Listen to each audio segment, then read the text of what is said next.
What's up, everybody? Thank you for joining me with Buzzing with Marlowe live, live, live. I say it again, live. I hope everybody's doing well. Happy Friday. It is the weekend, ladies and gentlemen. It is Friday. The week is upon you. Push it. Stiff arm it. Stiff arm that week, man. The week is gone. You have earned it. It is Friday, man. Time to rest. Time to kick back, relax, take a cold drink, eat your lunch, eat your dinner, whatever time you watching this, and listen to one awesome show with Buzzing with Marlowe. You like that? You like that? Guys, if you're new to the channel, make sure you most importantly like, share, and most importantly, subscribe to all our platforms: YouTube, Facebook Live, Twitter, Twitch, Instagram, name them all, Tumblr, and we're also on LinkedIn, guys. And like I said, on the audio platforms, wherever you get your podcast is where you can see the Buzzing with Marlowe podcast. Guys, how's it going? It's been a crazy week, but man, it's Friday. Cannot go wrong. Guys, we are on the road to the big 100. Woo! Big 100, big 100, the double zero. I mean, we are on episode 98. Two away, ladies and gentlemen, two away from the big 100. I am so excited. So excited. I got such a big plans coming up in the near episodes and many more. But guys, we have hit our 2 year mark. This is today. Today is 2 years of Buzzing with Marlowe. Literally, the day I woke up, said, I'm going to hit record, and I recorded for an hour talking about myself. In 2 days, over 200 plays. And it's what become to what it is now. Um, just super crazy, just super awesome. Thank y'all for all we've done so far. Guys, our YouTube, I usually mention it every week. Our YouTube subscriber list is insane right now. We are over almost 149 subscribers on YouTube. A round of applause. We have grown that much. It is crazy. Literally, we're almost in 5 months in on YouTube, and we're almost over 150. That is super awesome, super accomplished in so many ways for me because YouTube is insanely hard to promote. um, I don't say that much about a lot of things, but YouTube is definitely that one that just does not put me over. But seeing that is just a super awesome achievement for myself. But guys, we're almost to the 100. We're on episode 98. So guys, everybody knows I have a new guest and we have new topics every single week. So guys, I know y'all are excited to know who my guest is. But first, hold on. But guess what? I almost forgot about something. What just happened? Oh yeah, that's right. We have merch. You see these tank tops, guys, on our bonfire shop. The link below. Type in Buzz20 and you get awesome gear. I mean, come on. We got ladies. I know the summer's coming. I may be in Florida, and I know a lot of y'all are in as well. We have the Razorback tank tops, ladies and gentlemen, and obviously we can all pretty much guess exactly what favorite color is really sold in this merch ordeal, especially on the Razorback tees. If you guessed it, it is pink, ladies and gentlemen. And of course, men, I didn't forget about you. You see me rocking a tank top, so of course we have men clothing as well. So we also have, for the awesome regular t-shirt, we have white, gray, blue, black, and red. And of course, guys, we have the hoodies, as you can tell right here for me modeling that awesome hoodie. And of course, me rocking one of the awesome V-necks that I have. I could wear it at the gym, wear it on a date night, go take my kids to the park, do whatever. You can wear it at any type of occasion. Of course, we have the long sleeves for the people from up north. And of course, I have one just because my wife likes to have it almost at 60 something degrees in our house. And it literally, you open the door, you feel a daggone wind just coming off of it. And of course, we have the most personal, popular favorite of all merch on the Buzzing with Marlowe Bonfire Shop is the 3/4 baseball tee. And the most personal favorite is that baby blue hat 3/4 sleeve shirt. I never thought the baby blue would have definitely been the number one personal favorite, but it is the one that sells out the absolute most. Like I said, guys, go to the Bonfire Shop, pick your merch, put in promo code BUZZ20, you get 10% off. 10% off on all your purchases. Check it out, get your merch. Also, guys, it is the month of autism, also our 2-year anniversary. Literally, everybody knows my backstory. If you're not new, I am a father of a child that is on the autism spectrum. So obviously, this month is a big month for me. I always try to contribute as the best that I can every single year. So this year for Buzzing with Marlowe, we are sponsoring out an autism awareness campaign to where all our merch proceeds go to the autism awareness platform. I mean, literally, we will literally gather all the money that we earn from this month and send it off to any foundation, any fund for anything that regards to autism. It's a big deal for me. So, guys, like I said, go to our bonfire shop. We do have a logo for it as well. Instead of you seeing those little electrifying fireworks that you see when the fists together, it's actually the autism puzzle pieces around it. And that's one thing that I really hold very dear to me. Like I said, I'm a father of a child that has autism. Um, and just learn that these kids don't have a disability. They just learn so much more different and so smart in so many ways. From my background being a professional wrestler, I have the worst memory come to man. And my son, I nicknamed him my notepad because literally my son literally could tell me everything that I need to remember. Everything that I needed to remember, regardless if it was good or bad, my son would know. And it's just super awesome. And it's just awesome that I can give back to that persona and standpoint. But guys, like I said, go to our bonfire shop, get you some of that autism awareness campaign merch. Like I said, all the proceeds are not even going to the podcast. They are going to a foundation that supports and helps bring awareness of autism. So check it out for the Buzz 20 and get your 10% off and also contribute into the Autism Awareness Fund. All right, guys. I know everybody's excited about our guest. So, guys, it's been long overdue. It has been awesome. I'm excited about this one. I've been very excited to get this man on my podcast, guys. I've got the one and only Key Man himself from the Midwest Marks podcast.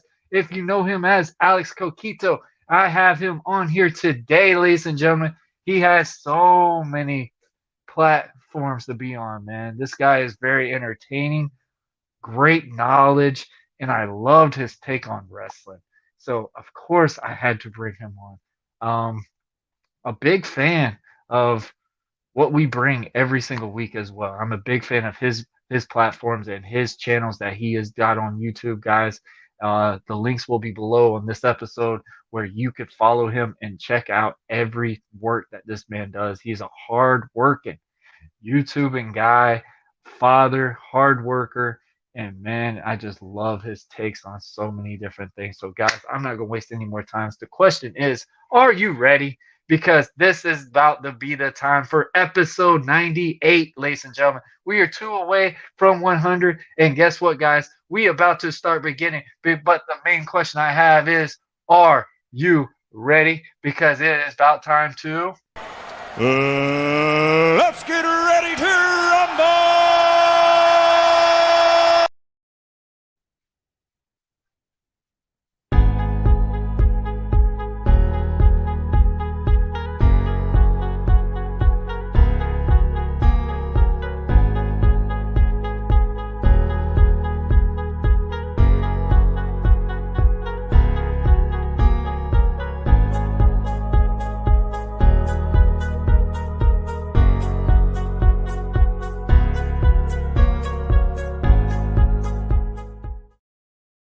All right, man. I am super excited about this. I have finally got the man himself, Mr. Kiki himself, Alex Coquito. How are you doing, man?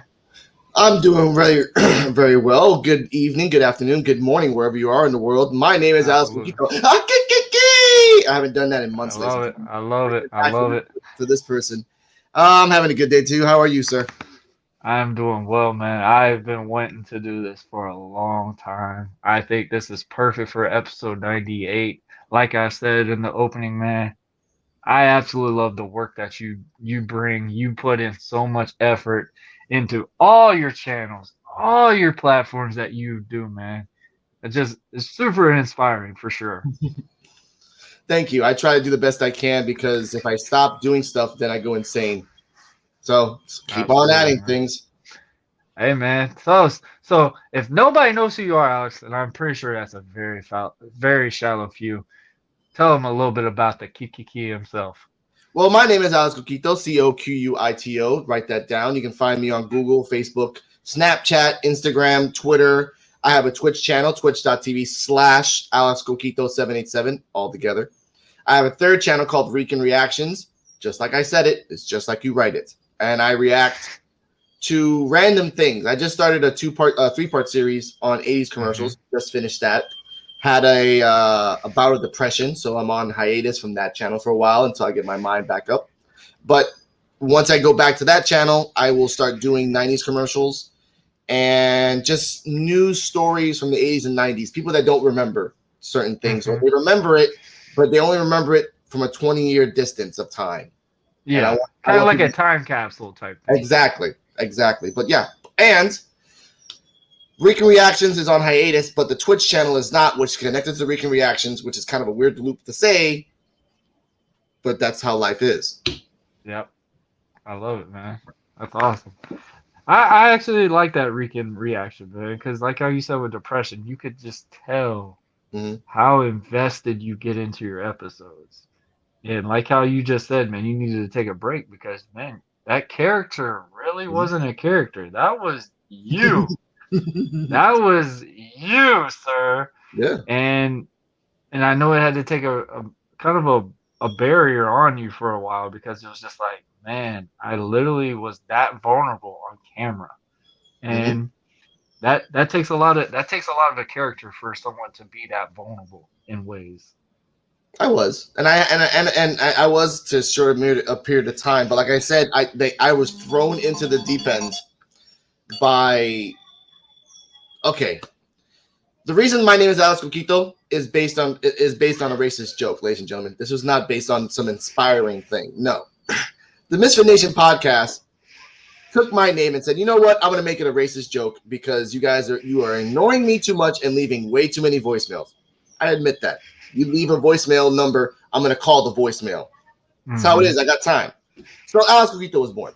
After that, I was dating a therapist who was also my ex, and she realized you're a very talkative person. You talk like crazy. You can sell water to a fish. Use that as a channel. All right, sure. And then I realized that in my town, there's a million stories. Kind of like the movie The Son of Sam, where the guy said there's 10,000 stories in New York. This is just one. In my life, there's 10,000 stories in my town. Luckily, I've seen 9,900 of them. Therefore, I'm just going to say my truth. It helps because I was a Navy vet, so this helps against my PTSD. And I can express myself more better than I was before because I was an introvert. I never wanted to go outside, never wanted to talk to people. My close-knit of friends was like maybe 3 or 4. Right. And at the end of it all, I just wanted to be me. I wanted to be better. And talking to the Misfit Nation podcast, them bombing on me for months. And now that I even had them on my channel a couple months ago, and I'm going to have them on my channel again in the next month because I use StreamYard for free because I'm poor and they have an hour limit. So damn it, StreamYard. You know, I didn't know that. Hey, I know that struggle. But yeah, I actually like public speaking now. I actually like it, and that I just it took me a while, and now I can actually talk to somebody. Even in my town, people are like, "Oh, you're more social now than before. You actually come up to people." I'm like, "Yeah," because I practice against people that can around the world anonymously make fun of me because I saw in your post some douchebag laced up in poop freaking saying shit about you. And I was like, that's just stupid. And then you came back with a great retort. So, and it's happened to me many a time. So good. I congratulate you for doing it the respectable way. Because I would have done it grinding. I would have just kept on texting for days. I didn't even want to even acknowledge it, but some of the reactions that he has on it, I'm not even giving him a shout out on it. No, of course. If you're good, I mean, yeah. If you're good, you already got a hater. Exactly. Like literally, I get that regularly. It's what it is. I mean, like I said, I knew for a fact I was bringing a platform together because obviously I'm not a wrestler anymore, and apparently it's not always a positive thing, like anything in life. So obviously that guy actually feels a little bit bitter that maybe I was more popular than him than he was in his tenure. So I don't know the necessarily story, but hey, he got his 5 seconds of fame. Jealousy doesn't really have a story. It just has a setting.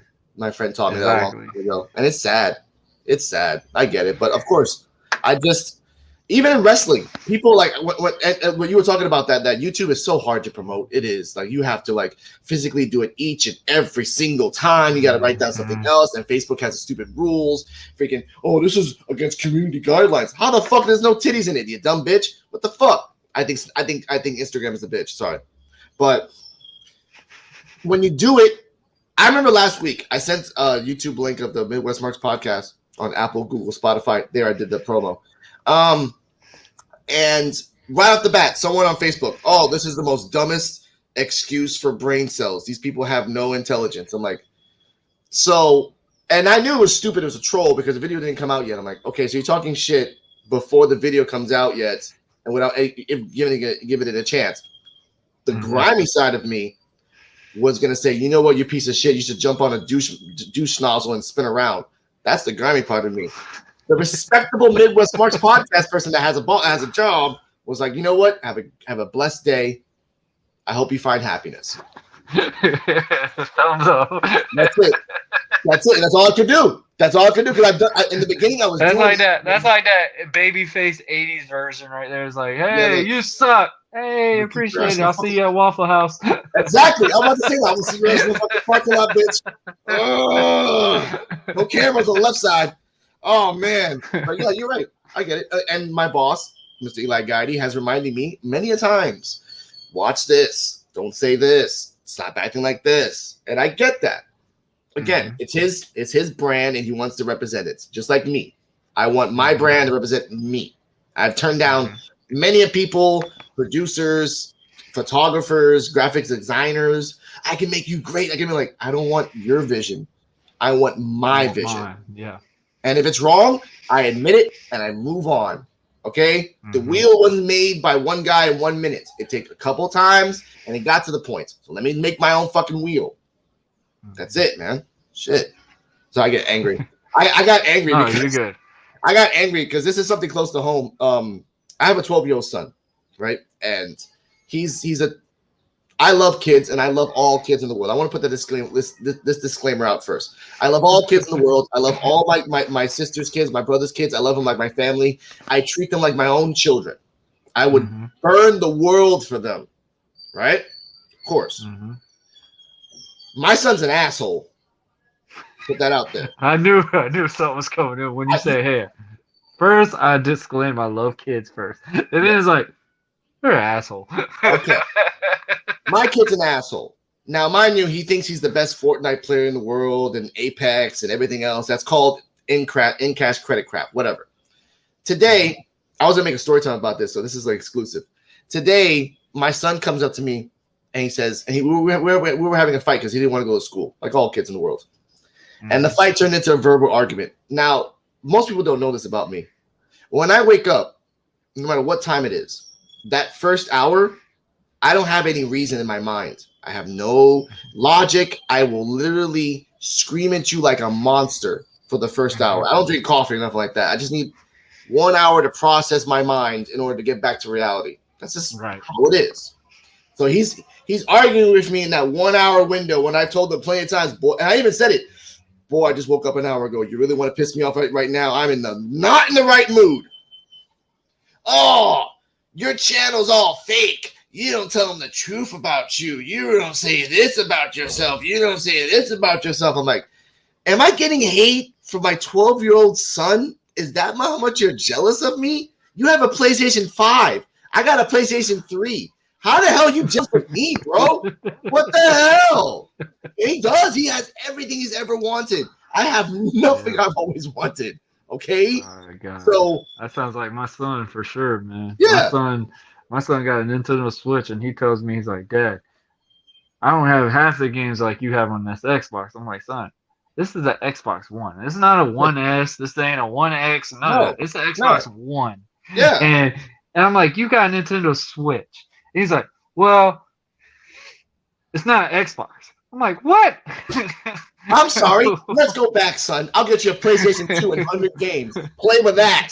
See if the internet works on that shit these days. Literally, that's not an Xbox. I'm like, no, you did. Yeah, that pisses me off too. Why you want I don't want a PlayStation 5. I told people I don't want a PlayStation 5. I want a PlayStation 3. I have a PlayStation 3. I have an Xbox original with the Scarface Xbox game, which I love because the soundtrack is amazing. Check it out. Anyone that gets an emulator, Scarface on PlayStation and Xbox. I had that on PSP. Was that the one with the Gang Wars one? That was like you just like that was a Gang Wars. I actually had a graphics with it as well. Like the whole PSP was like in Scarface look. Yes, it looked really freaking sweet. The one I played was it was kind of like Grand Theft Auto but with Scarface. It was exactly like Grand Theft Auto with Scarface. You trade K's, I'm not gonna say words, the drugs, because obviously. But now I always tell people I'm transparent. So now I have to make a story time called Storytime My Secrets and sit down just like this and say, look, these are things that you don't know about me. And I'm going to say them right now in case my son, when he turns 18, tried to turn my channel into a defamatory project because I love my son, but I don't even trust my own son. All right? That's how it is. The only person I trust is my mom. And that's 60% of the time of the year. She knows why. She knows why. Okay? I love you, Mom. But you know damn well why. You gotta make sure that Mother's Day gift is a big one. My Mother's Day gift for her. My Mother's Day gift for her is cutting her grass and washing her car. I ain't buying no damn flowers. They die. My mom said the same thing. Don't be buying me no flowers because they die. Don't be buying me no crappy chocolates because I can't eat chocolate because I'm pre-diabetic. You need to get me either a gift card or some. She loves sewing, so sewing supplies. I love to sew too. I grew up a housemaid, ladies and gentlemen. Don't at me now. But I digress because I always do that on my channel. I will make that secret on my thing. So like I said, in the future, I want people to know that I'm transparent. I want to be famous, but famous legitimately and by the grind of one by one. Yeah. Exactly. I don't want the clout. And then 10 years later, Mr. Alex Romero, a.k.a. Alex Coquito, said this on a tweet. And here comes my son. Yeah, he said it. He said it. Where's my money? Okay. Yeah, he said it. That's how he's going to be. I love you, son. But you agree. The sad thing, I mean, it's funny because it's really true. Like in so many ways, and you could vouch for this, man. When I signed the monetizing thing with Facebook, like I kind of like signed a deal with the devil in ways too, because it's like ever since I've done it, it's like I got something got not appropriate.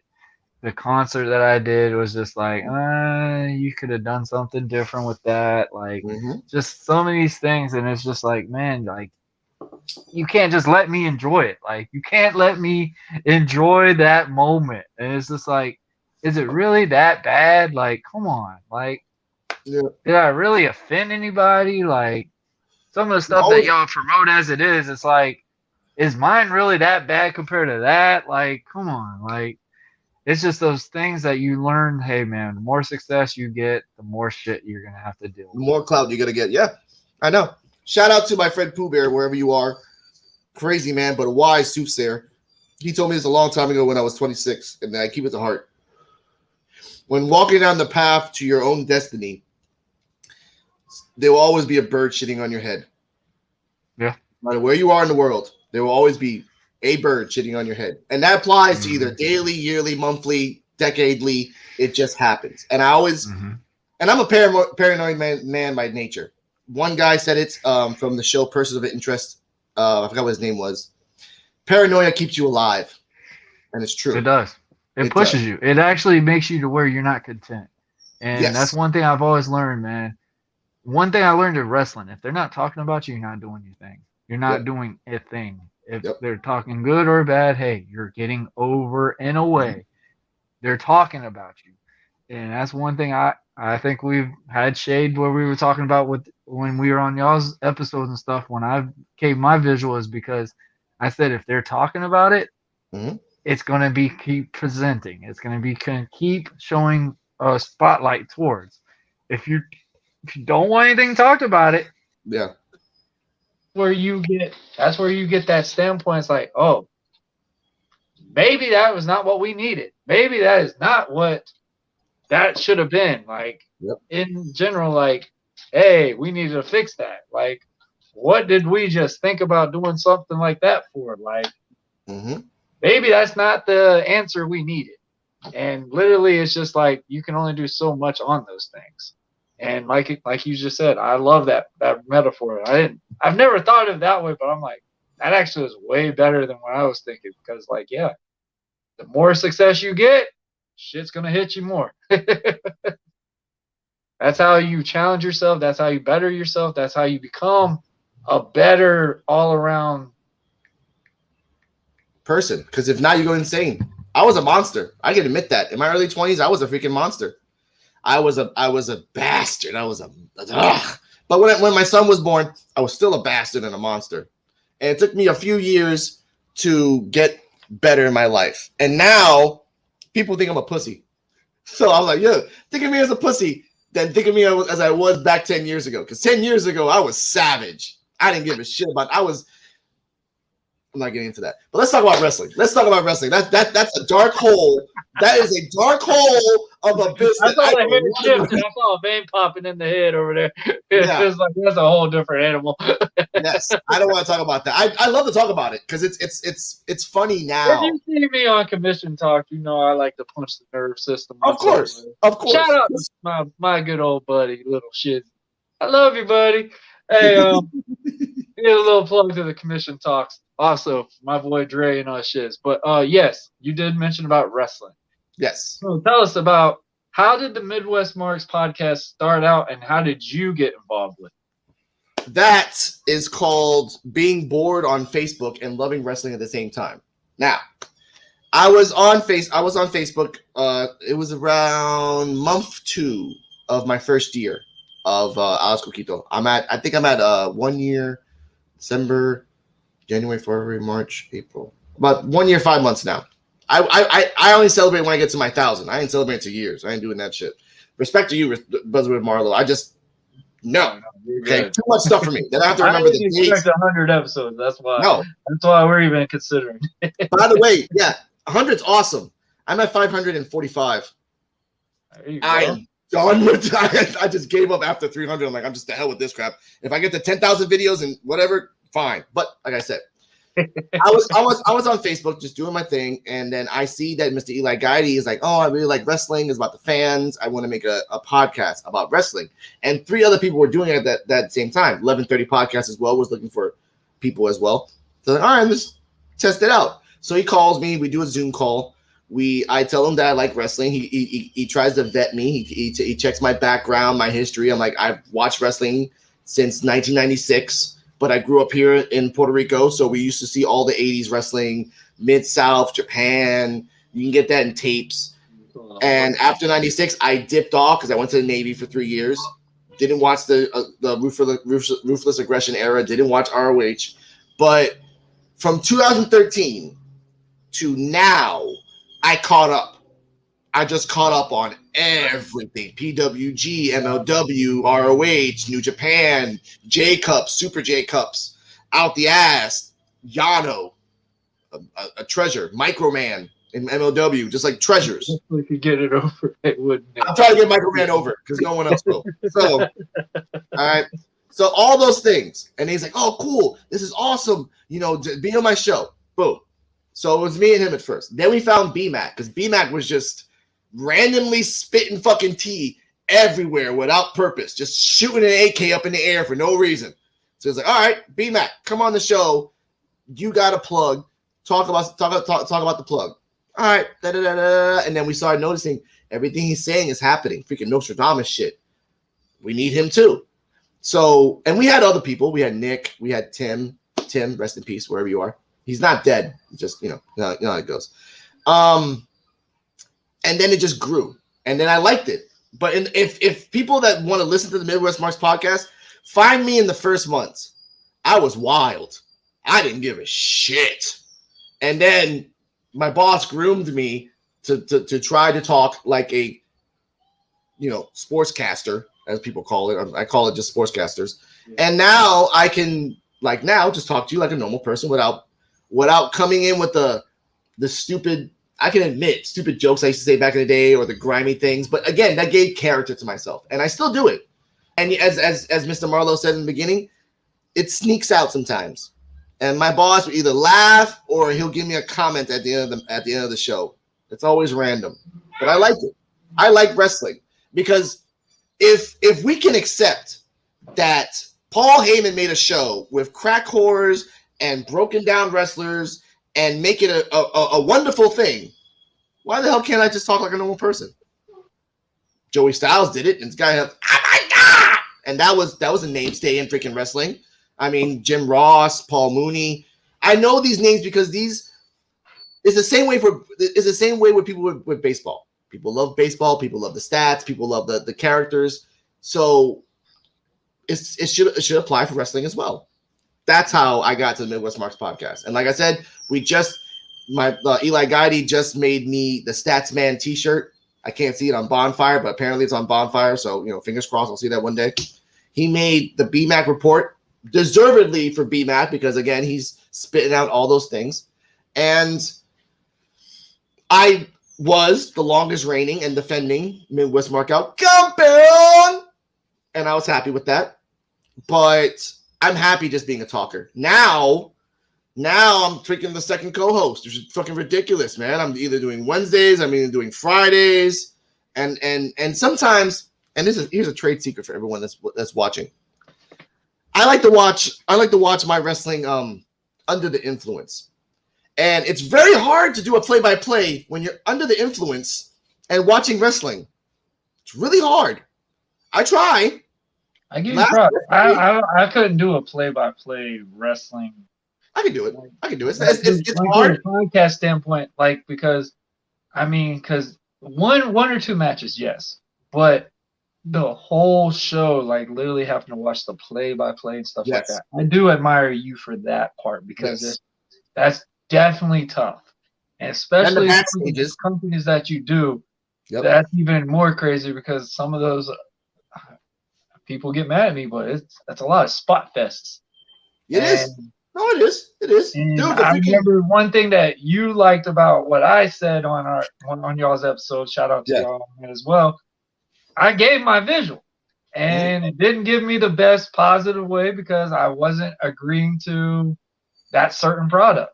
No. Yes, it's new. Yes, it was fresh. Yes, it was new wrestling.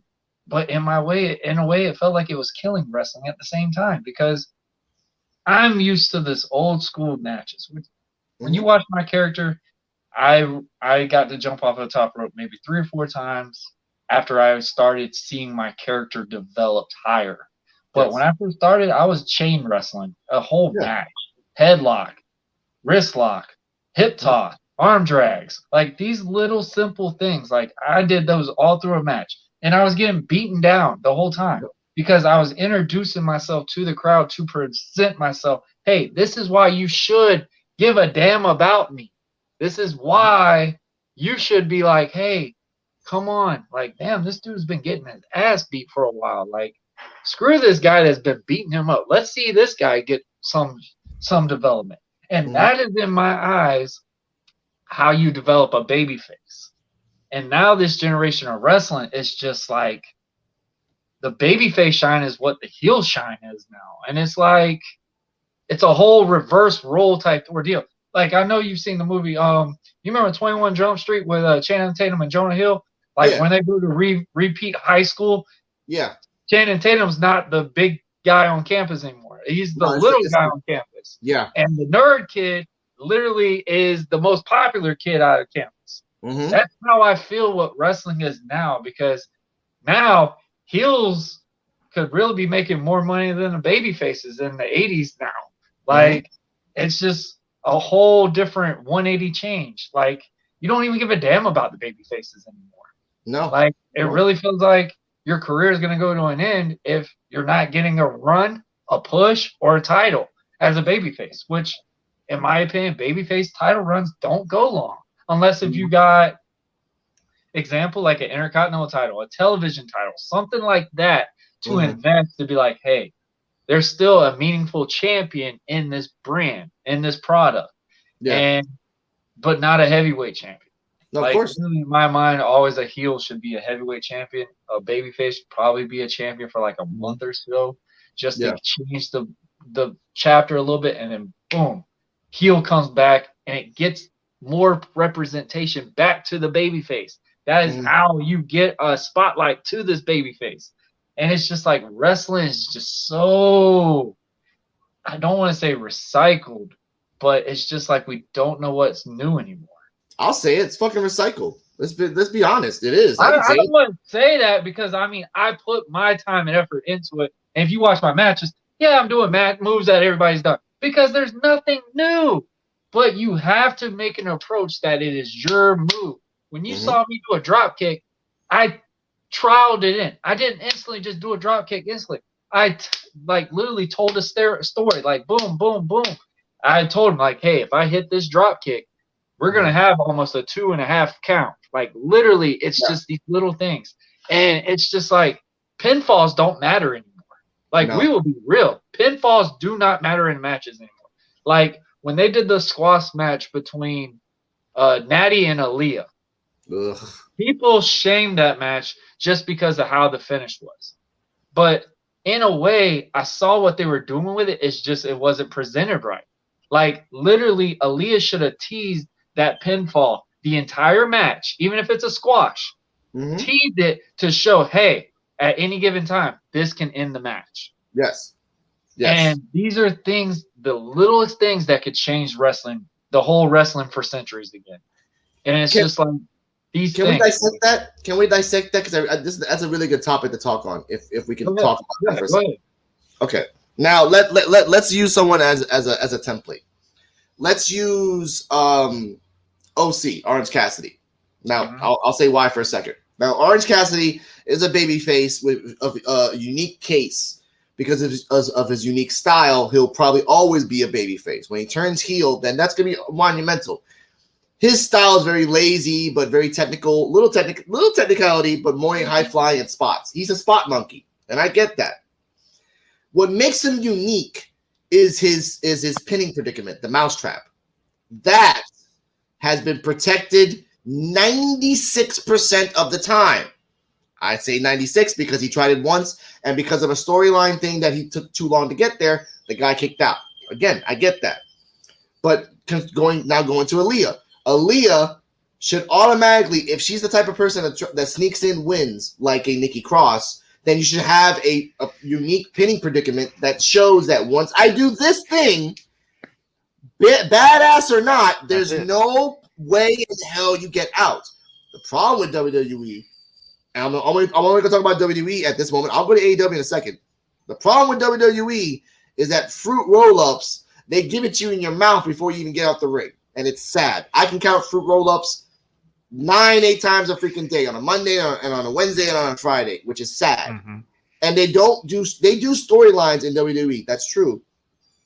But it's only for the main guys. If there's a small character, you'll get something, and then you yourself as a character has to make sure that 2 minute, 1 minute, 30 second promo, you better stretch that shit out for a month, which is sad.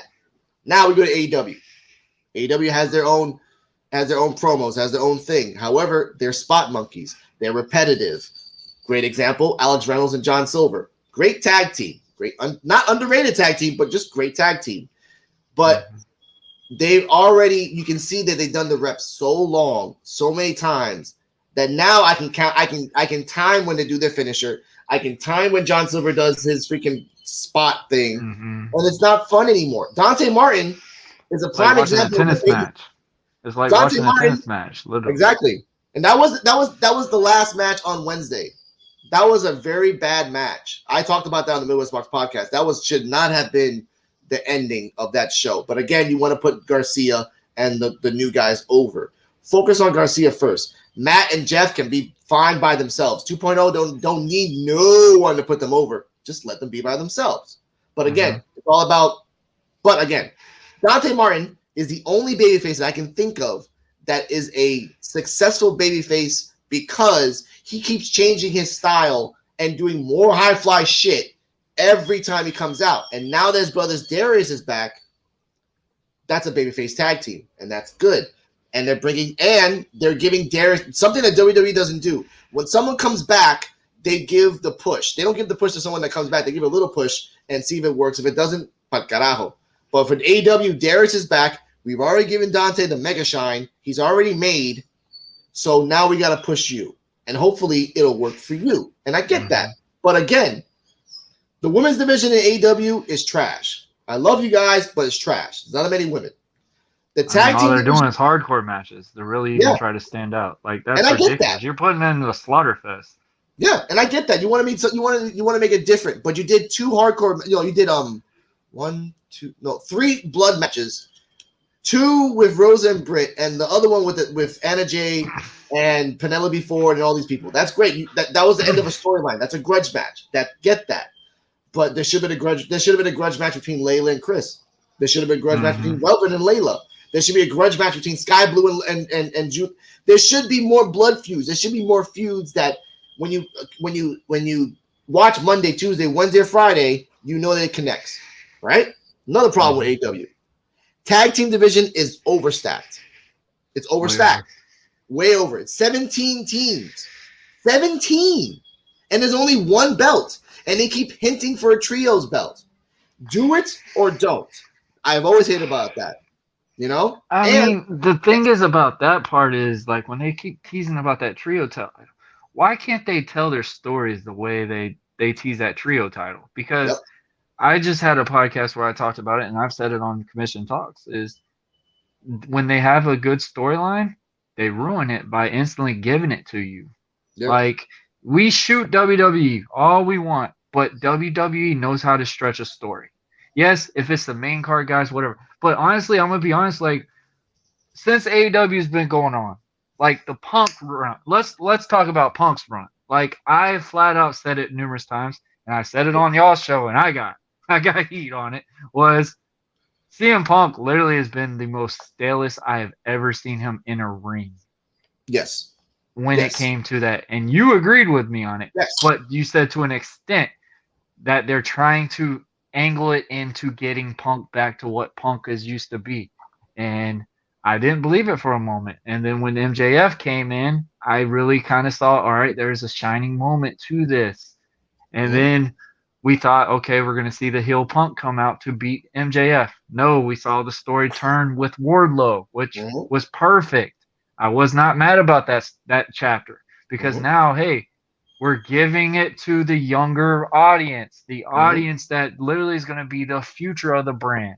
And I've said it numerous times when they sat here and done what they've been doing with Punk. Now they're talking about chasing him for the world title. I tell you right now, if Punk does not beat Adam Page, don't fucking book it. Oh, he's not beating Adam Page.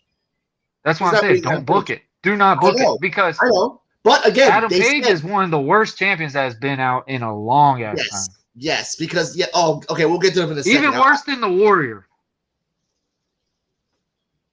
Okay.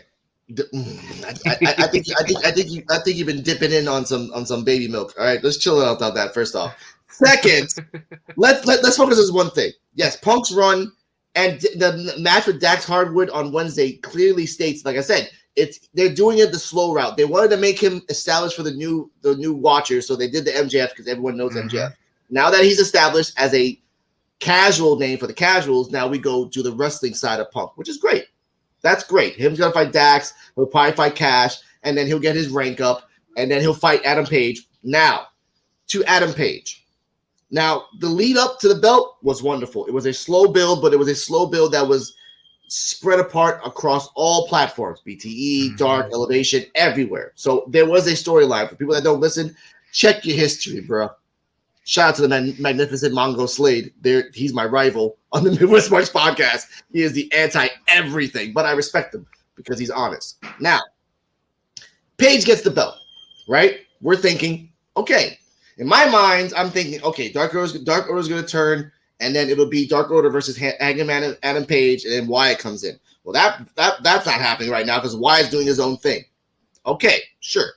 Now they're slightly teasing that the Dark Order and Hangman are not getting along. Happened on BTE. They talk shit to each other, whatever. Mm-hmm. I do like that in terms of that, they're Mid-South Wrestling booking this. They're doing this the long version. They're taking one drop of warm water and they're spreading that shit for the salad.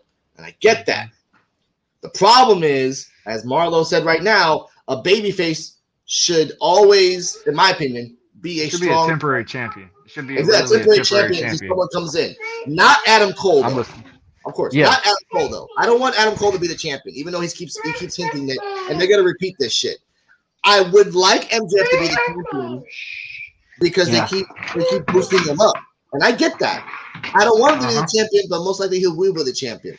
But for Adam Page's history, he went from you fought Daniel Bryan, a great start. Then you fought Murder Hawk. That was not a good start. It was a great match, not a good start. Then you fight I agree with you on that. Then you fight Adam Cole. Then you might fight Adam Cole again. I don't know why. And then now there's no one else to fight. There is no one else to fight except MJF, but we do not want to go to MJF because he just lost. So booking-wise, he can't lose again. But it kills credibility. Exactly, but he's stuck with Wardlow. And we know that Wardlow eventually is going to beat MJF. That's the storyline. He has to beat MJF, and most likely it'll probably be a contract on a pole match. So freaking or if they really want to go deep into this shit, just like the custody of Eddie's child, they put the contract on the custody of your life is up on that ladder. With that ring on top of it, probably.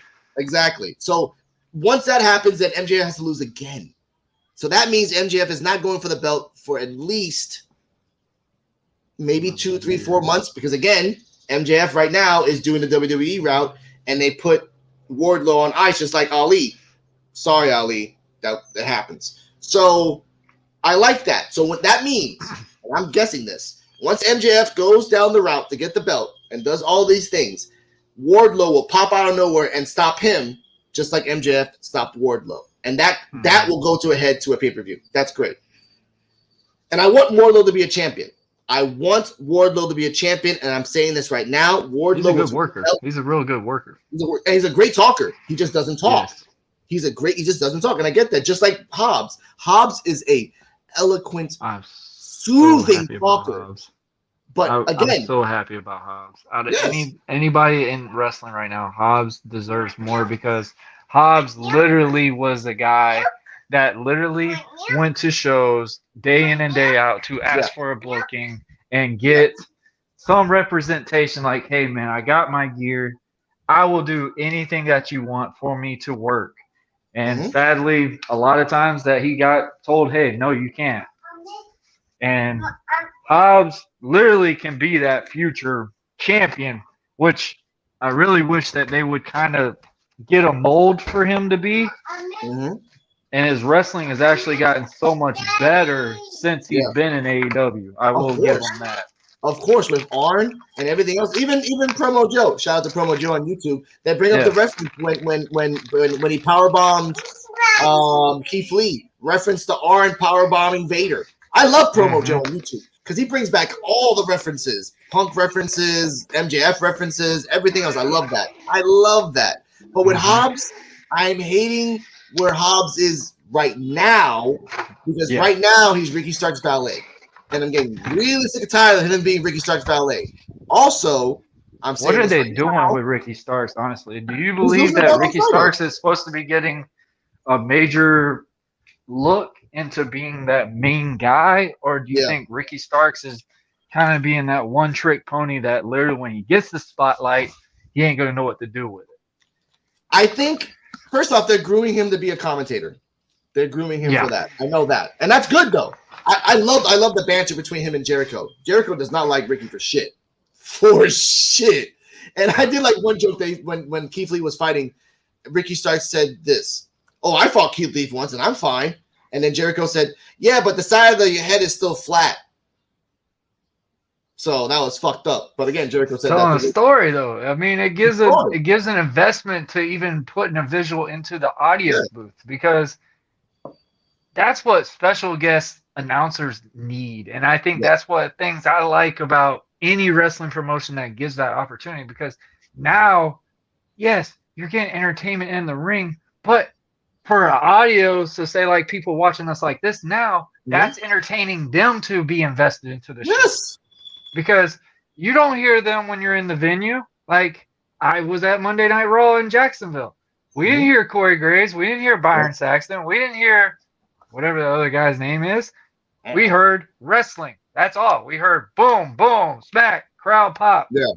Them talk on the microphone. You hear the entrance songs. That's all you hear. You don't hear the commentating. So like when you hear that impact of a guest ring announcer or something like that, as a TV visual, that's what draws the ratings to a show. Yeah. Let's be honest. It gives a different twist. Yeah, dark is not dark because of the wrestling. Dark is dark because of the freaking of the commentating. I only watch dark because obviously I have to do the Midwest Marks podcast. But at the same time, it's funny to hear Taz and Excalibur just shoot the shit. I ain't gonna lie. I watch it when I have friends that are on. No, of course, because it's boring sometimes. That's the only time I can watch it. I've said it. Dark in the beginning. They even said this on Dark on Tuesday. Taz and Excalibur said this. You remember the time when we were doing this back in the Jacksonville days? And Taz is like, woof, that was rough. Yeah, it was rough when they were doing 18-25 matches on a Tuesday. That was crazy. But now, Dark, I love you. And I know this is part of a storyline, but now it's just a feeder system. You give the team, like the Varsity Blondes came on Tuesday just to have a 3-minute match to die on Wednesday. I didn't like that. I want storylines. I do like I'm not bullshitting on it completely though. They are doing small storylines. They're continuing the Julia Hart storyline. I do like that. There is a storyline, ladies and gentlemen. I always say it all the time, Julia Hart does nothing, and that's true. But she's going somewhere. This isn't bullshit. She's doing something. Hopefully for the House of Black, but whatever. But that's that. But again, in commentary on Monday, by the way, I miss Eddie Kingston on commentary on Monday. I miss him on Monday. He was the highlight of Elevation with Shivani and Mark Henry and Paul White. But now it's Paul White and Mark Henry, which I do like Mark Henry. Don't get me wrong. I love that. But all they talk about is food now. All they talk about is food. Like how I can beat him up. This is big. I'm like, so yeah, there's certain parts that's why Mark wasn't a promo guy though. Like literally, that's why Mark was not built on a microphone. Big Show wasn't built on a microphone either. But he's getting better though. I like it though. He is getting better. He is changing. He's changing. Like literally, he is adapting. Like I tell people, if you ain't building up, then you need to rewire the batteries and figure out something else. And I like that. He's actually getting impactful. He's showing meaning. Like he's been in the ring numerous years. Like he was told he was never going to be a wrestler. He was a body, not even necessarily a bodybuilder, a power lifter. And said, hey, if you win this World's Strongest Man competition, you got a contract. But if you don't, we can't book you. Yeah. We can't do anything. We can't do with the second strongest man. We have to have you as the world's strongest man. Yeah. Like, it sucks. But that's a hell of a burden. That's a hell of a burden to take on. It is. But he did earn his place. The reason I like Mark Henry is from that promo he did to John Cena with the pink salmon jacket. Oh, man, that promo so made him a legend. Because I thought he really was going to retire. I'm like, damn. I legit did. When I saw Cena raise his hand up with the title in his hand, and then when he just slammed him, I'm like, it was fun. But you don't see that often. That's why it was so impactful. Yeah, because it was like, anyway. But he got oh shit, Eddie Guerrero got us. Like literally, that's how it felt. I like that. But like, let's if I may, sir, let's talk about the future. of wrestling right now, because again, I'm really happy for the Owen Hart Cup that's happening in a couple months. The Dusty Cup is finally over. Hooray. Thank you. The only thing I saw was a woman in pajamas. I was like, I am not. This is how far the damn thing has gone, that a woman in pajamas in the finals. It's a character. No. I didn't understand it either, but it's a character. I mean, if you think about it, in the 80s and 90s, do you remember some of the gimmicks that they had back in the day? They had a fucking zombie for one. Yeah, zombie 2 on ours too. Let's not shame. Like, yeah, but I think it's Vince. Like, well, what's her gimmick?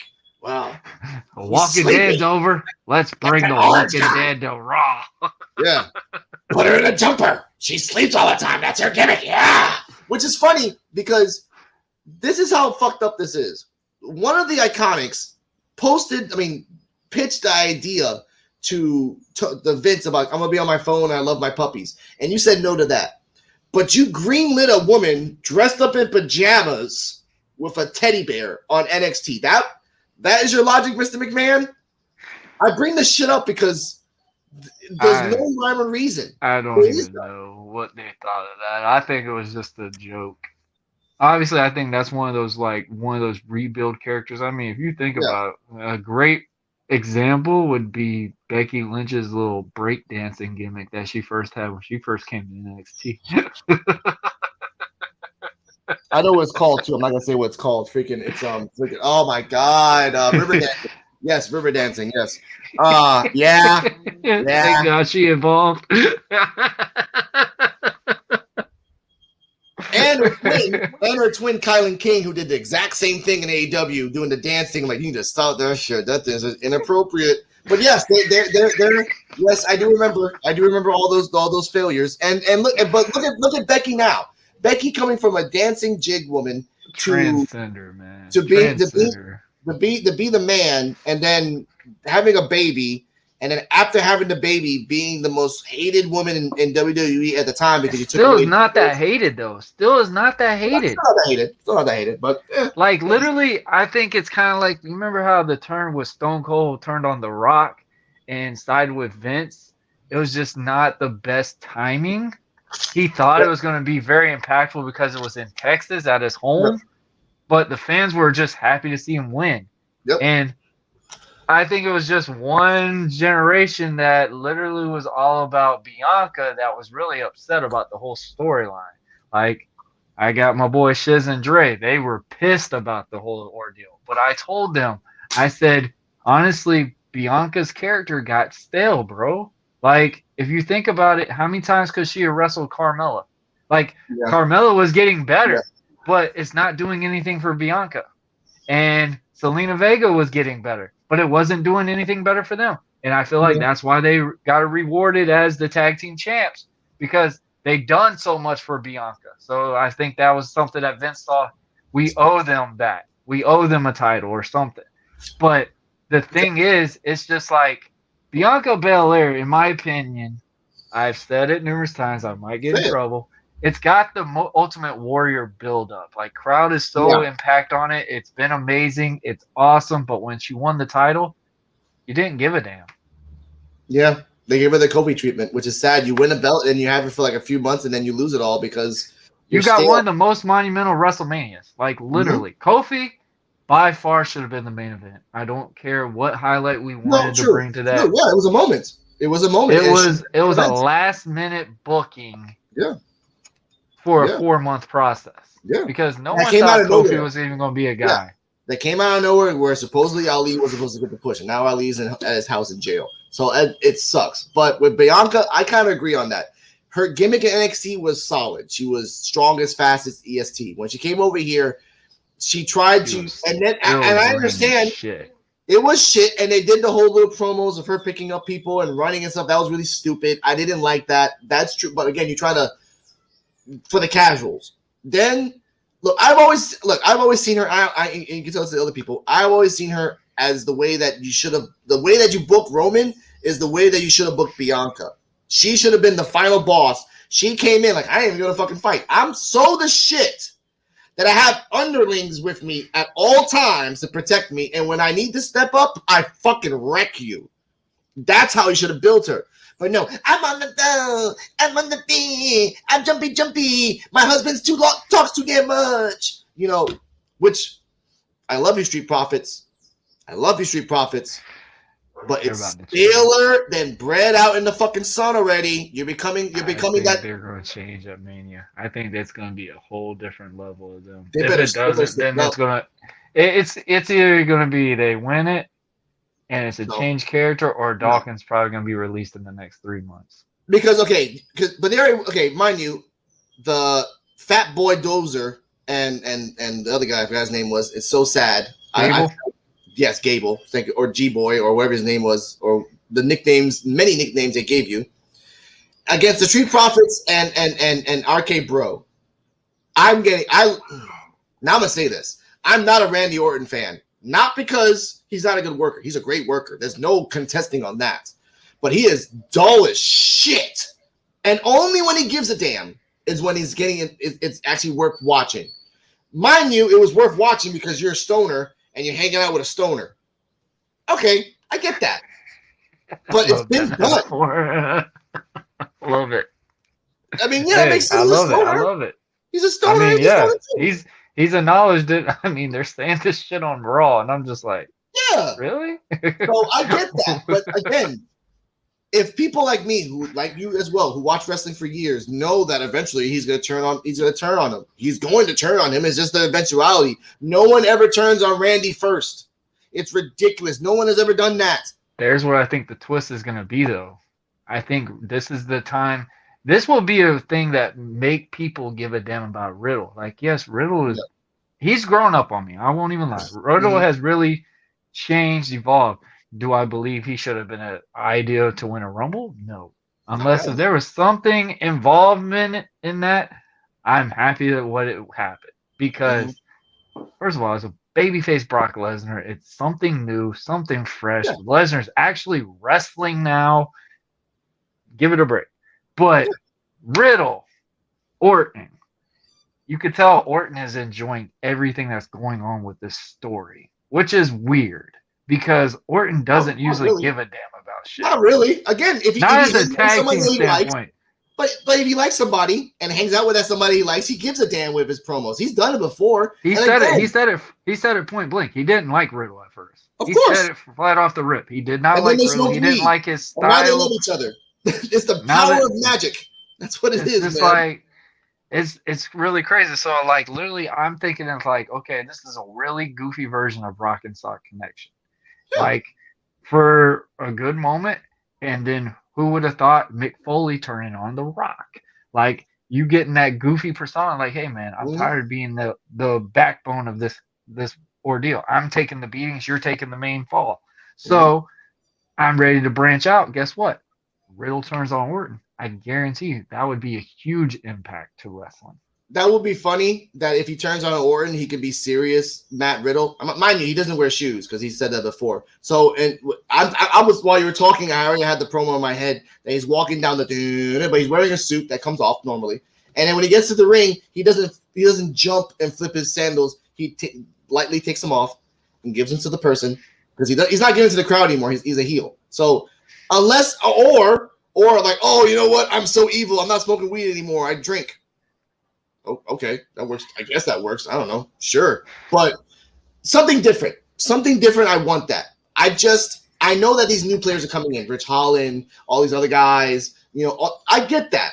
And I know these old people level on Rich Holland because they probably blame him. I know. Sorry, Rich Holland. My apologies. You're hiding somewhere in Panama. But the point is just I want something new. I don't watch the main product. I don't watch WWE because I don't want to watch Edge versus AJ. I'm sorry, that's not my thing. I know Cody's coming back. Yay. What the fuck ever. I don't care about Cody. I never cared about Cody for a long period of time. He knows why. And now the women's division is only freaking like the women's division is not as great as AEW, but they're just recycling the same women over and over again. It's always going to be Becky, Banks, Charlotte, and now Bayley's replacement. Bianca. No, not Bianca. The woman that wears Roddy Piper's gear. Fuck. Oh, Ronda. Yes. Yes, because Bayley should have been in WrestleMania again. But no. Not should have been. If she worked it, could have been. They're gonna wait. They're gonna wait that one out. And I guess think what? Bayley's about to come back. And you know damn well Ronda's not gonna lose on WrestleMania. She's just not gonna lose. And this is gonna be the weirdest thing ever. Because Charlotte is Vince McMahon's female version of Hulk Hogan. How is that gonna work out? Like, she never loses. She never loses at a pay-per-view. Ever. So now, how are you gonna book this, Vince? Oh, I like my girl Charlotte Flair. But Ronda, that money, Flair, money, Flair, money. Ah! And then he goes down. I see. My thing on that vocal point is, I think this is going to be the testing point of seeing what Ronda really brings to that product, because Ronda is going to be the face of SmackDown. Fox has deliberately said they want Ronda on SmackDown. That is why we don't have the Becky Lynch and Ronda Rousey match, because Fox is so adamant saying, we want Ronda. We don't care what you bring in. We want Ronda. And that is all they're wanting, because for the longest time, it was supposed to have been Ronda versus Becky. That is why Ronda came back to face Becky. Yes. And luckily we got what we got, because I think that's the reason why we got Bianca screwed on that one finish, is because Fox was adamant off the rip. They said, when Ronda Rousey comes back, we're getting Ronda. That is what we want. That is what we're looking at. That's all we need. We want Charlotte Flair. We want Ronda. Those are and Roman Reigns. That's all they wanted. Yeah. So, of course, you're going to have those marquee people. But my thing is, I think this is like the match when I saw with AJ Styles versus Shane McMahon at WrestleMania 33. Oh God! When we saw those two wrestling rings stacked together. Everybody's just sitting there like, I want to know if Shane's gonna jump off of that. Like, for the whole show, we were sitting there looking up at this thing like, Shane's gonna jump off this damn thing. Shane is gonna jump off of this daggum thing, and that's gonna be crazy. We're gonna like pop. We're gonna lose our mind. Shane might kill himself, but we're gonna give him a pop that he wants. Yeah. And like, that's the sad part. We were so invested. Like, all Shane is known to do is crazy, wild shit. And he told a story that match showing, hey, I could actually wrestle, grapple, do stuff differently, and told a story.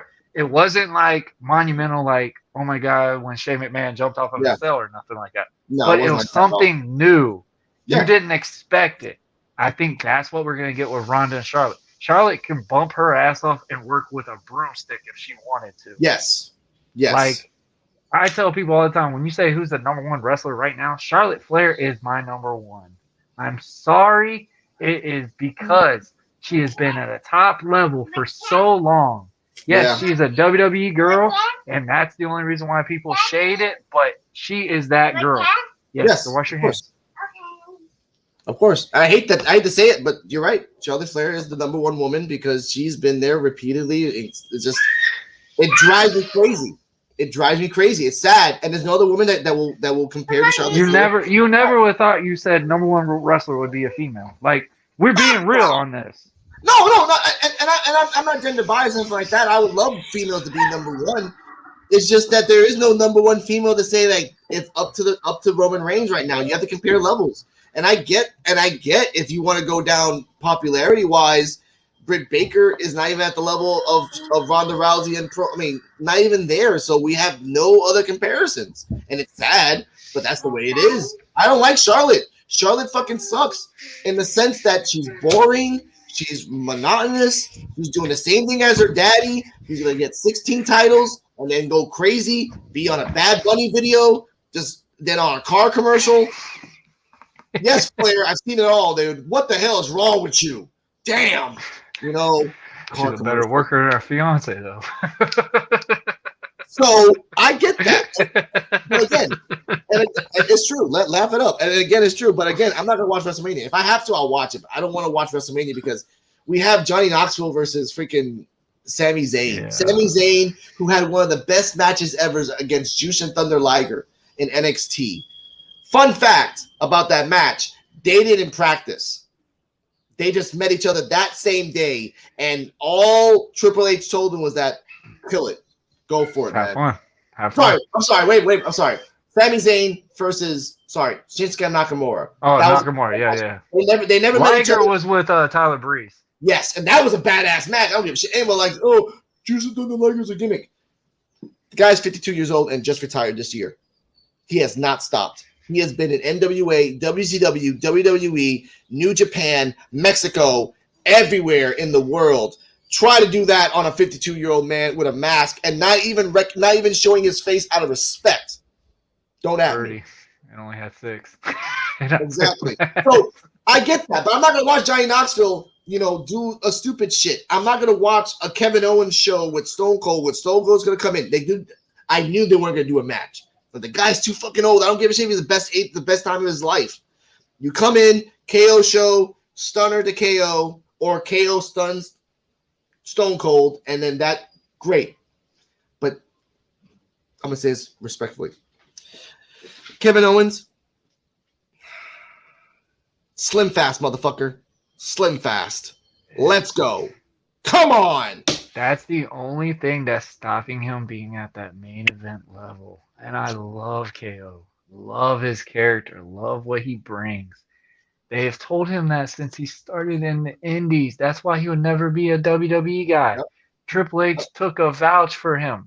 Took a heel run with him to get this guy to present what he was. And he's even made it sound like Kevin Owens is a straight WWE guy. We know it. I sat here and told people when they said AEW, Kevin Owens is going to go there. I said, you're absolutely crazy. No, Kevin Owens loves WWE. He sleeps and lives that business. And I literally said, all you guys do is trim the weight. If he trims the weight, the titles are going to be on him. He could be that guy. He could be a heel. He could be a face. He is the best in-betweener they have. Like, literally, he doesn't have to beg for an audience. That's one thing I loved about KO's babyface run. He'll look at you and be the exact same Kevin Owens. He might just give you a little bit more of a pop when he gets onto that top rope. That is the story of how a character should be developed. You don't just go in and high-five every single fan. If you're going to do that, you need to high-five every single person in that building to make that presented as a babyface. If you're doing that persona. That's why I never believed in all that mess. Because if I was going to walk around and be that babyface for you, I'm not going to scream, let's go, whatever. If you don't know who the hell I am, I'm literally going to show you by my in-ring ability why I'm this guy. And those are the things that fail so badly with wrestling now. And KO has always been that stature of a guy. KO has been, I've never really heard of one bad story about KO. The only thing is KO just doesn't want to drop his weight. Yeah. And well, I've heard a couple stories that in ROH he was a dick with Sami Zayn. Oh, ROH, yeah. That's ROH. That's what I know. I knew of some of those. Yeah, but with Kevin Owens, is the same thing with Eddie Kingston. Tony Khan, this is something that in the backstage, and T Spiller told us all that shit. That I know, but Tony Khan told Eddie Kingston, if you want to be a champion, you got to stop smoking. You got to get healthy. You got to you got the ability to become a champion, Eddie. You can, and you should. But the way your path is, you're not gonna get it. Going to catering and enjoying those pies is not gonna get you a championship. And he tried, and he slipped off. People, it happens. But with KO, Moxley for a while too, though. Yes, Moxley got drunk and got fat and got fucked up. Now he looks leaner and better. Blackpool Combat Club is looking strong. I love that. Hopefully they pick up as a female. They pick up either Layla or Marina Shafir. Either or. Mm-hmm. You pick up one of those two girls because they're technical, they're powerful, and they don't need to talk. Mm-hmm. And they both are not that good talkers anyway, so you need a Regal. But again, I digress. With KO, I've loved him since from the first match I ever saw him was ladder in ROH against El Generico. It was all like ladders. That was just death match. And saw him in PWG when he was in Mount Rushmore Wrestling with PWG with Cole and the Young Bucks and Super Crazy. Shout out to Super Crazy. So I love him. But if you're going to be a lifer, you know that you'll probably never, ever, in the state that you're in right now, never be champion again. You're stuck as a talk regardless show of how guy. the fan visual is, or like a body type or anything like that. Because unless we get a yes movement again, and that forces the main company to say like we're screwed, we have to put him forward.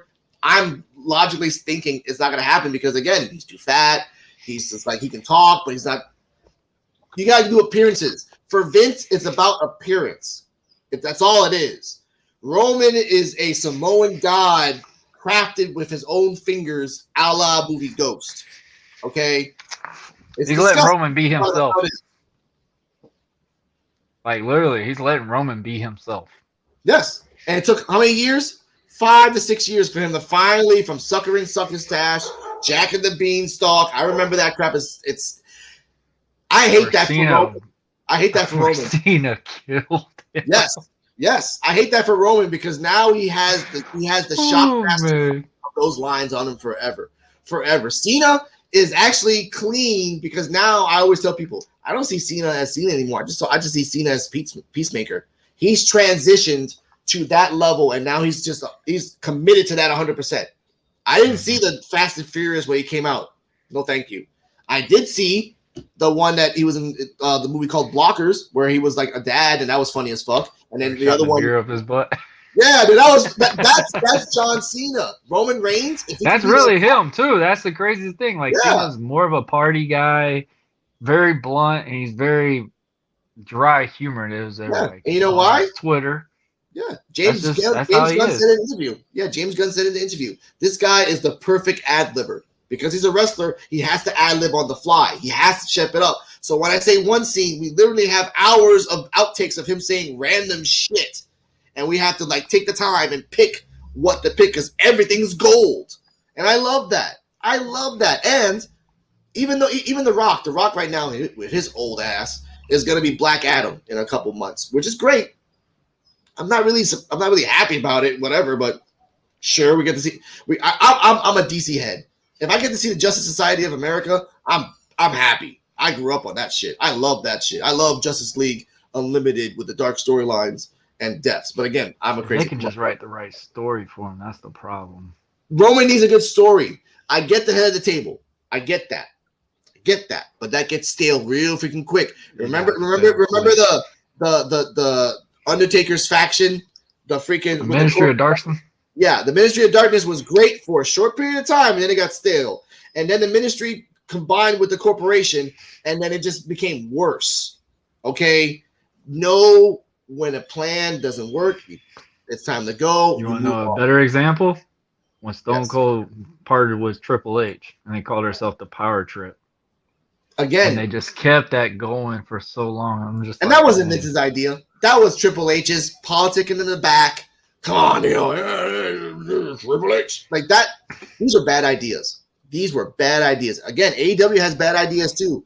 Cody fought a go-go, and that was ridiculously stupid. Cody, in an interview, said that he talked to Tony and wanted to make his daughter a champion. His newborn daughter a champion. No. Okay? These are bad ideas. Okay? Oh. Bad, but greatest memory ever. Sexual chocolate not giving birth, but being there and having a hand birth from the ring. Yeah, I remember these moments. Or how about Kai and Ty cutting off?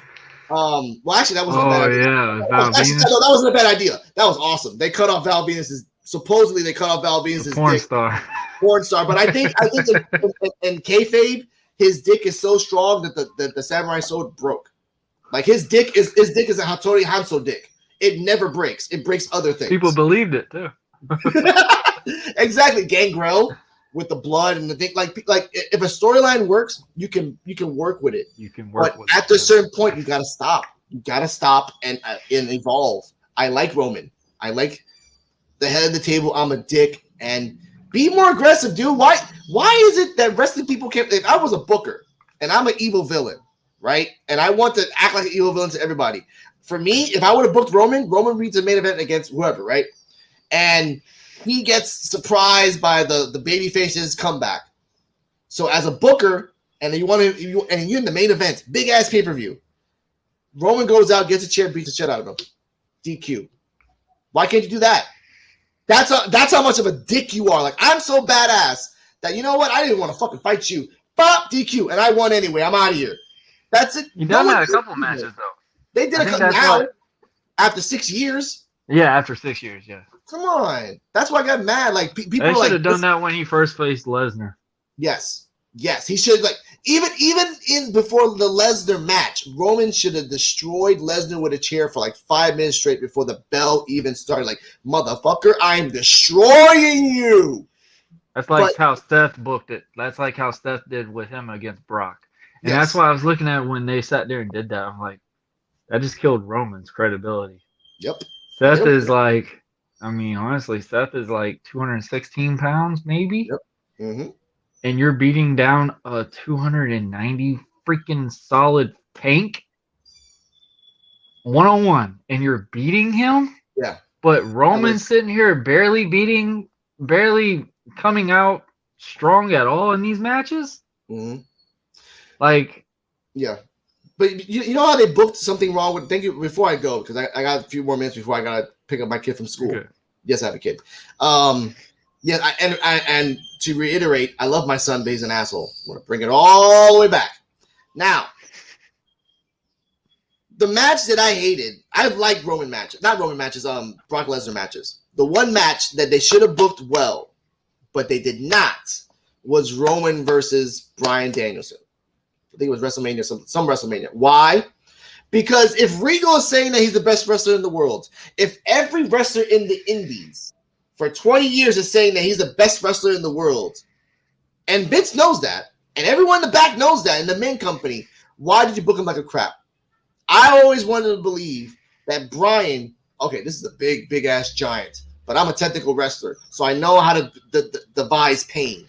So it should have been a 20-minute match of freaking Lesnar flabbergasted and gassed out. Like, this guy is destroying me. Kind of like Drago with Rocky. Drago beat the crap out of Rocky, but Rocky kept getting back up. That's how it should have been Bryan.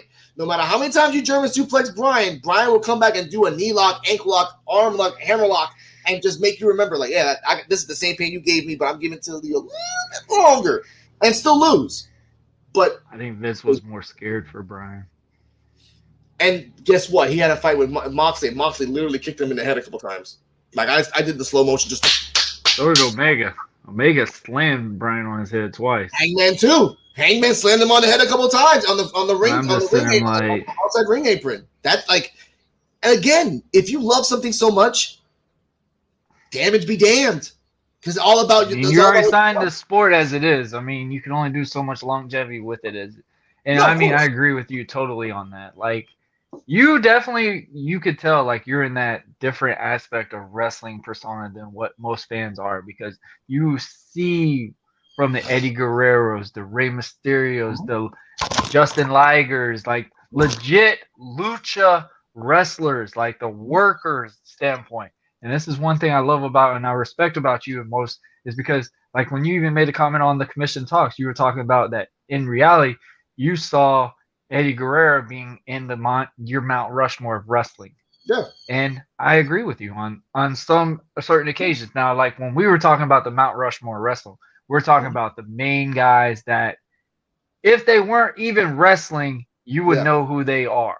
Yes. Like, honestly, now, yes, people would know who Eddie Guerrero is. Yeah. But at that time, no one did. You would had to have been one of the WWE, a wrestling fan.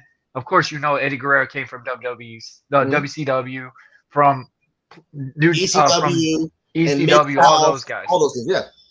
But a WWE fan, which we have been only presented for so long, you didn't know of Eddie until he went there. Yes. You didn't know of Chris Benoit until he went there. You didn't know Dean Malenko, as great of a wrestler as Dean Malenko is. Mm-hmm. You didn't know anything about him until he went there. And you didn't know anything about Perry Saturn. Perry Saturn was a damn good worker. And you could only know about him basically being dated with a mop.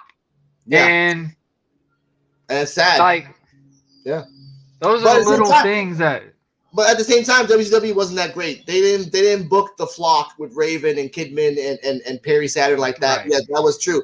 And for everyone who's watching, I remember Eddie Guerrero because I watched the first match I ever saw in my life was Eddie Guerrero versus DDP 1996. Last 5 minutes of the match. Eddie Guerrero was going to do a power bomb to DDP. Eddie Guerrero sets him up for the power bomb position. And for the first time ever, I think DDP was like 32 because he started late in his wrestling career. So he was like 32, 33. Reversed it into a diamond cutter. Never seen a diamond cutter before. Never seen a reverse powerbomb before. I was hooked on wrestling. And he's right. My Mount Rushmore of wrestling is not based on popularity and showman. It's based on work and legends. Because for me, and I said this in the commission podcast and the commission episode that he was in, like mine is Eddie, Vader, Arn Anderson, and Chris Benoit. And I know people don't like to say the name of his name, but the motherfucker did the work. He did the work before Mid-South. He did the work in WCW. He was in the Four Horsemen. You can't deny the fact that he was in the fucking Four Horsemen. They don't pick random people. For a while. They don't pick random people in the Four Horsemen. They pick workers. So those four for me are legends. And Eddie Guerrero is let's be fair, he's not the greatest Mexican wrestler there ever was. There's been plenty. Bandito right now is 10 times better than Eddie Guerrero, and he's wearing a mask, ladies and gentlemen. Microman? Either way. Now, what I want to say is that thank you, Mr. Warren Marlowe, for having me on this podcast, because I would love to talk to you an hour more, but I have a kid, so I got to pick him up from school. And good, man. I want to thank everyone in the Commission Podcast, 1130, OTTTR. I mean, I rock with both you guys, and thank you for giving me the shot to sit down with you and be uncensored, finally, about wrestling. We definitely got to get you on commission one day. Of course. Pick the day and I'm up. Oh, so before I go, tonight, on Thursday, on my Facebook, Coquito.Alex787, MOW Fusion live watch-along. I can't watch it on YouTube because YouTube doesn't like that crap. And after that, on 9/15, Episode 3 of my Season 1 shows, APB. What happens when Tony Stark buys the south side of Chicago's police department? Come find out. I love it. Alex, I appreciate you doing this, man. You got any last plugins? You got any shout-outs? Shout-outs to Courtney. Shout-out to KB Brown. Shout-out to all my fans of the Midwest Marks podcast. Shout-out to Mary. You blocked me, but I still love you. Shout out to my son. Shout out to my mom. I love you more than anything else in the world. You are a badass bitch, but a saint. I love you, Mom. And I want to tell everyone out there that I'm just a normal guy, a normal dad. I do this as a hobby because I love doing these things. I'm not getting paid in the Midwest Marks podcast. I'm not getting paid doing this. I'm not getting paid doing Alex Coquito. I'm not getting paid doing my Twitch channel. But what I love doing and getting paid for is honor, friendship, and love. And that might sound like a hippie, and I might be a hippie. Don't at me, at somebody else. Twitch.tv/AlexCoquito787. What? Done. All right, Alex, I appreciate you doing this, bro. Be safe, and we'll definitely do this again. All right, guys, time to get to go home cue. First and foremost, I'd like to thank the one and only Alex Coquito for coming on here and giving us a great, great chat. Like he said, the handcuffs came off, and he had a lot of fun, guys. This has been an awesome, awesome episode. And if you don't like it or you agree, whatever, man, leave some comments below. Let us know what you feel. Also, guys, if you're new to the channel, make sure you, more importantly, like, share, and most importantly, subscribe to all our platforms and our channels: YouTube, Twitch, Twitter, Facebook Live, Instagram, and Snapchat. Guys, this has been another great episode. This is episode 98. We're 2 away from the 100, and I promise you now, you better stay tuned because it's going to be one crazy comeback. I love y'all. See y'all later. Also, guys, make sure you tune in to Commission Talks every Wednesday for the podcast of three controversial guys himself, Mr. Shiz Linsky from Off the Top Ropes podcast, and Mr. Dre on Wheels from the 1130 podcast, and Wah from the Buzzing With Marlowe podcast. We become Commission, and we have Commission Talks every Wednesday. at 5 p.m. Eastern Time. Of course, we're on the TTR podcast. And if you are on, of course, the Buzzing with Marlowe podcast, it is on Wednesdays. Guys, and of course, when we go on Talk Pro